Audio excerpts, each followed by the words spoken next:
Hey, what's up everybody? Too Tall Toby here, and in today's Fusion quick tip, we're going to talk about Toby's top 5 sketching shortcuts for users who are making the transition from SolidWorks to Fusion. These are shortcuts that I wish somebody would have pulled me aside and said, hey, this is how it works in Fusion. It would have saved me a lot of time, so hopefully I'll save you a lot of time by sharing these. But it's not just for people who are making the transition from SolidWorks to Fusion. I think any Fusion users are going to benefit from these time-saving sketching shortcuts. So if it sounds like you're in the right place, be sure to hit the like button on this video, and let's get into it with my number 1 shortcut, and that is setting up your S key optimization. Now, the reason I'm smiling so big is because I always get excited when a CAD program has S key optimization, and I was super stoked to see that Fusion has this built right in. So what is S key optimization, or what is an S key menu? It basically means that when you press the letter S on your keyboard, so if you look down at my keyboard cam, you see I press the letter S on my keyboard,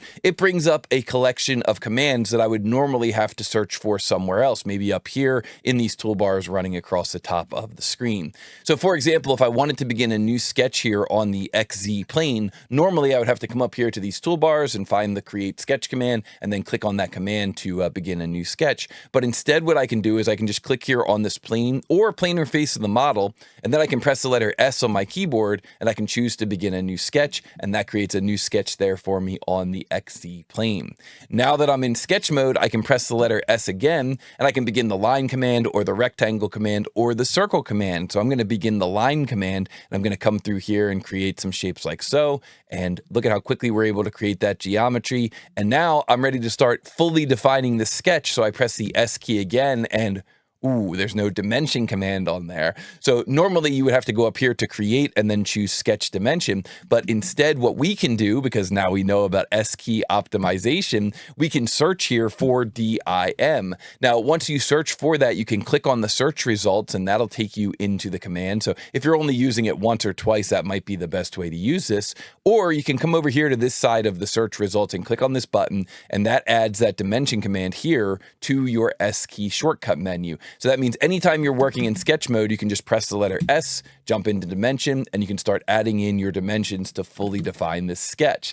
So that is huge when you're working in sketch mode. It really streamlines the process. But where you can really amp this up is when you realize that there's different commands depending on what mode you're working in Fusion. So for example, right now I'm working in sketch mode, and now I'm going to jump back out into solid feature mode or design mode. So what I can do is I can press the letter S here, and then I can go to solid extrude. So let's see here. It doesn't look like extrude is on here. What do? We just type in EXT. We look at the results here, and we can add the extrude command right to our sketching command here, right into our sketching S key shortcut menu.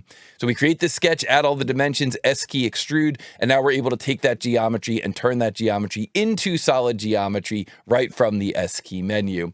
Now again, what makes this so powerful is that now that we're in kind of feature mode or part mode, now if we press the letter S, we can see the menu is a little different. We no longer have those sketching tools like sketch a rectangle, sketch a circle. Instead, we've got commands that we would use on the solid body. So for example, we've got the fillet feature command here. We could click on this edge and then add in a 15mm fillet there, and there we go. Or we could press the letter S here and we could search for a command like shell. This is one that I always add to my S key menu because I use it so frequently.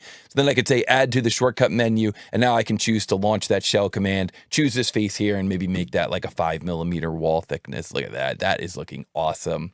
So that is the S key optimization in Fusion. Like I said, one of my favorite capabilities here in Fusion. When you bring up that S key menu, you can add commands to that menu. You can remove commands from that menu. This is what my S key shortcut menu typically looks like. So if you want to take a moment and grab a screen capture, I've got line, corner rectangle, center rectangle, circle, dimension, extrude, slot command, 3-point arc command, fillet command, trim command, and offset command. With these 11 commands, you can get pretty darn far in sketch mode in Fusion. And of course, if you ever needed anything a little more exotic, you can just start typing in that search button. So basically, instead of needing to memorize 50 different hotkey commands, you can just remember one. That's all I've got room for in my brain these days. So the S key menu is the one that I typically rely on. So if you like that tip, be sure to hit the like button on this video. Let me know down below in the comments if you like that one. And let's move on to Toby's Toby's top 5 sketching shortcuts. Number 2, auto dimensions in sketch mode. So the main thing that I learned being a SolidWorks user going into Fusion is that when you're working with auto dimensions in Fusion, you don't want to hit the enter key. So what I mean by that is if we go back into Fusion here, and let me just Control Z here, I'll go back to when I had that sketch created. When we go back in here to auto dimension this thing, we can S key, begin a line, single click here, move our mouse over, and then as a SolidWorks user, what I would typically do is I would type in 95, enter. Ooh, that kicked me out of the line command. Now I have to S key, begin the line command again, and it just didn't feel right. It felt like there must be a better way to kind of continue this chain without having to start the line command over and over again. So what I didn't realize was that instead what you do is you just type in the distance, and then you just left click. Move your mouse over here, type in the distance, left click. Move your mouse up, type in the distance, left click. And that's all you have to do. All you got to do is just left click, and that lets you stay in that command. So the auto dimensions just kind of show up automatically. I think they're pretty intuitive in Fusion. You begin a sketching command. One thing that's kind of good to know about is that when you go from one CAD system to another, the click strategy is sometimes a little bit different. So in Fusion, it tends to work best if you use the click strategy. So if you look at my overlay down there, the keyboard overlay, what I mean by that is if I begin the circle command, I can click and drag to make a circle. So you see how I'm holding down the left mouse button, or I can click and then move my mouse and then click again. The click strategy seems to work the best here in Fusion. So if my goal was to create 2 circles which have a diameter of 20 millimeters, I would S key, begin the circle command, click, move my mouse, let go of my mouse, I would type in 20, and then I would left click again, move my mouse over here, left click, move my mouse, let go of my mouse, type in 20, and then I would left click again. Or of course we could maybe make those equal to each other. But that is the auto dimension function here in Fusion. It was one that it took me a little while to get used to, but once I did, it really made sense. The other part of that auto dimension strategy is that you can use the tab key on your keyboard when the input has multiple variables or multiple dimensions to input. So what I mean by that is if I S key and then launch the corner rectangle command, I can left click here, move my mouse, let go of my mouse. I could type in 50, and then if I press enter, whoop, I just finished the command and I didn't get that second dimension. Let me press Control Z and try that again. S key, corner rectangle, single click, move my mouse, 50, tab, 90, and you can even press tab again if you want to change the original dimension, 30, tab, 120. There we go. We're happy with that one. If your goal was to create multiple rectangles, then instead of pressing enter, you would be better off pressing the left mouse button there in the background. So that is my second shortcut. Let me know if you knew about that one before. The auto dimensions in Fusion, so powerful, can save you so much time as you're working through 3D CAD, just learning how to use those auto dimensions. You might not auto dimension everything, but if you can get kind of the fundamental dimensions in place, it just saves you so much time. If you're creating a shape where maybe you don't know what this initial dimension is going to be, but you do know that it needs to go up 25 millimeters and then it needs to come in 40, and then maybe you don't know what the next dimension is, it kind of comes up at an angle. That still saves you. That still saves you getting in there and creating some of those dimensions. Some is definitely better than none, and it kind of helps you establish a sense of proportion as well. So definitely a good one to practice, and the main thing you want to remember is don't press enter, just left click in the background. All right, if you like that one, be sure to hit the like button. Let's move on to Toby's top 5 sketching shortcuts number 3, the line arc line workflow. Now, this is one that I really struggled with. In other CAD systems, you could maybe press a hotkey, or you could just hold your mouse over the endpoint and then move away. But in Fusion, what you do is to get that functionality, you click and drag with your left mouse button. So what is it that we're talking about here? We're talking about the idea that a lot of times when you're working in 3D CAD, your goal is to create a tangent arc coming off of the end point of an existing line. So here I can make a line that comes over 90, and then I could left click to finish that line. If you left click and you hold the button down here, you can create a tangent arc so that you can kind of create a tombstone shape here from that original line. So again, the way that workflow works is you left click to begin the line command, You move your mouse over, you let go of your mouse, maybe you type in your auto dimension there to get the location of the endpoint of that. And now instead of just left clicking one time, what you do is you left click and drag, and that creates a tangent arc. Now, if you did happen to left click right away and you're kind of in a chain of lines, that's okay too. You can still switch back to that tangent arc. Normally what I do in this spot is I just take my mouse over that endpoint and then I left click and drag off that endpoint, and that takes you right into a tangent arc. So you saw in that case, what I had was I had just an existing line, like take a look at this. I'll just have an existing line here out in space. And then what I can do is I can launch the line command, put my mouse over that endpoint, left click and drag, and look at that. I go right into that tangent arc command. So that's definitely one that it took me a little getting used to, but now that I understand how that works, man, that one is such a nice time saver, such a huge time saver there, the ability to do those tangent arcs right off of those existing endpoints. So let me know down in the comments below if you use this one a lot. If you didn't know about this one, now you know about it. Definitely one to start using and start practicing. It can really save you a lot of time in Fusion. All right, my next sketching shortcut is understanding the idea of center lines. Now, maybe it's worth just giving you a little bit of background on this functionality because I'm very familiar with the idea of construction lines in 3D CAD, and I was happy to see that construction lines work the same way in Fusion as they work in other CAD systems. So if I type in 90 by 140 here for this rectangle, and then let's say I create another rectangle here on the inside of that first rectangle, well, by default here, if I take that geometry and go to extrude that geometry, I click right here, kind of inside of the outer rectangle. What happens is the inside rectangle is used as part of that solid geometry, and that's because the sketch geometry is solid geometry in the sketch. However, if I do a Control Z here, and then I put a window around this geometry and I right click, I can choose to convert that to what's called construction geometry. And one of the nice things about the right click menu in Fusion is that it also tells you what the hotkey is. So anytime I want to turn something into construction geometry, I could also press the letter X on my keyboard. So now this is construction geometry. Now, what does construction geometry do? How is that different from solid geometry? Well, the main reason it's different is because it gets ignored when you jump into a solid command.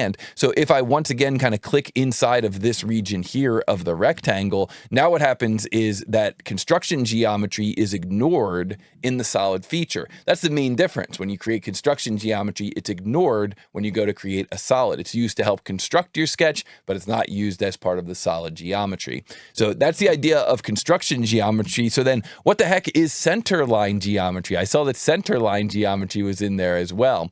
Well, centerline geometry is very helpful when you're either creating a revolved shape or when you're creating a shape where you only want to get half of the model created. So for example, if I create this kind of upside down L here, and then I go in and I create a vertical line, I can right mouse button on that vertical line and I can choose here normal center line. So in other words, convert that into a center line. Now, how is this different from a construction line? Well, with a center line, what happens is if I go into the dimension command and I choose that center line and then I choose a solid line, the default behavior is that I get a diameter doubled across that center line. So the distance from the center line to this vertical line here is actually 130 millimeters, but here you can see I'm actually getting 260 with a diameter symbol. Now, why is that happening? Because a lot of times in Fusion, what we do is we create geometry not to extrude, but instead to revolve. So if I go in here to my solids menu and then I choose revolve, we can see what that's going to end up looking like. And wow, look at that.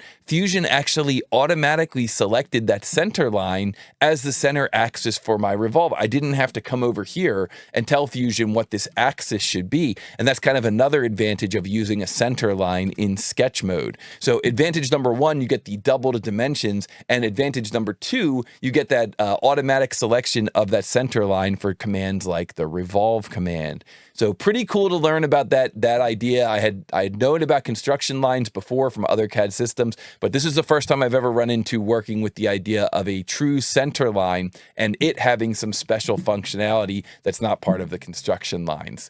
Now, the other spot where you could use that center line functionality is when you decide at the beginning of a model that you're just going to create half of the model. So let me just bring this timeline back here. I'm going to hide my keyboard for a second here. So if you notice the timeline down here, you can see that that the last feature in the timeline is a mirror. So if I take this timeline and I roll it back a little bit here, you can see that I've decided kind of from the start of this model that I'm only going to create half of the model, and then I'm going to mirror it as my final feature. Well, if we go back here to this very first sketch and we look at this sketch, we can see that we just sketched half the model, and we can see here that we only have these dimensions here, which represent 1/2 of the true overall dimensions. So what I could do is I could delete those dimensions and I can get rid of this construction line, or I can turn that construction line back into a normal line, and then I can turn that construction line into a center line. Now, normally this would be used for revolve, but kind of a cool thing you can do is in this scenario where you know you're only going to model half of the model, is you could come in here and you could drop in these dimensions so that you get these nice doubled dimensions. And that way, anytime you're looking at the sketch, or if you bring these dimensions into the drawing, you're going to get those nice doubled dimensions. And certainly if you're working from an existing physical model, you're taking measurements with a caliper, it's helpful when you don't have to, in your head, kind of juggle those double dimensions or those half dimension equations. So it's just a nice little trick you can remember when you are working in sketch mode and you're deciding to create only half of the model. You could implement that strategy of utilizing a center line, right mouse button here on the line and choose to convert it into a center line. And then you can get those nice doubled dimensions so that downstream you can mirror that thing. All right, that is tip number 4. And if you enjoyed that one, be sure to hit the like button. Let me know down below in the comments if you learned anything from that one as well. And now we move on to our final tip, which is the idea of tangent to arc. And this is actually going to consist of 2 tips and tricks that I'm going to share with you. So the first tip and trick that I'm going to share with you is how to create this geometry. And then the second one is how to dimension to the max of those tangent arcs. So if we go back into Fusion here, let's choose to create a new design here. And in this new design, we're going to go to our XY plane. We're going to choose the S key. We're going to begin a new sketch. We're going to choose the S key again. We're going to create a circle here. We're going to use auto dimensions, and we're going to make that circle 80 millimeters, but we're not going to press enter. We're just going to click in the background. And then we're going to create another circle over here, and we're going to make this circle 55 millimeters, and we're going to left mouse button in the background to finish that circle as well. Now we can press the S key. We can jump into the line command, and we can create a line that goes from here to here, and then we could hit escape, and then we could select both of these entities, the line, hold control, the arc, then we could come up here and make those tangent. That certainly works. That's certainly one workflow, but a much more elegant workflow here is when we begin the line command, we can make this line tangent to this arc automatically by doing a click and hold. So you kind of click and hold here and then begin dragging it off. And now look at this. Now we've got a tangent arc to that, or a line which is tangent to that arc automatically as we're dragging it over here. And we can even get tangent over here on this side. You want to look for that icon that's like a circle with a line on it. There it is, tangent on that end. And we can do the same thing over here. We can begin by left mouse buttoning, kind of just holding it down for an extra second. And now look at that. When we go to bring that line off of that arc, it's automatically tangent. So the trick there, and again, you can kind of see this in my keyboard overlay. Let me hit escape and I'll get rid of this line. The trick is you don't just want to click and move your mouse away. Okay, click and move your mouse away, you're not going to get that cool tangency function. Instead, and again, if we look at the keyboard overlay, click and hold the button down just for like an extra second, and then begin dragging away with that left mouse button and drag. And then when you move this over here to this other arc, you can also pick up on tangency there. So that's the first of these 2 shortcuts when it comes to arc tangencies. And then the second one is that when you go into the dimension command here, so S key dimension, normally when you pick this arc and you pick this arc, you get a dimension that goes center to center. Well, that's not what we want here. Instead, what we want is we want to create a dimension that goes from this tangency point to this tangency point. So how do we do that? Well, S key dimension, and now we just right mouse button over here on this arc, and we can choose pick circle arc center or pick circle arc tangent. I'm going to choose pick circle arc tangent. I'm going to pick that arc there, come over here to this side. You can see it's already activated over here for this side. I get kind of like an X as a preview, and there we go. Now we can make that dimension 180 from tangency point to tangency point on our arcs. And that is the 5th and final tip here from Toby's top 5 sketching shortcuts. I hope that you enjoyed this video. If you did, be sure to hit the like button down below. Be sure to subscribe to the channel and let me know down below in the comments what you learned from this video. What was your favorite sketching shortcut? And is there anything I'm missing? Is there anything you'd like to see in a future Fusion quick tip video? And I will look forward to seeing all of you in that future Fusion quick tip video. See you, everybody.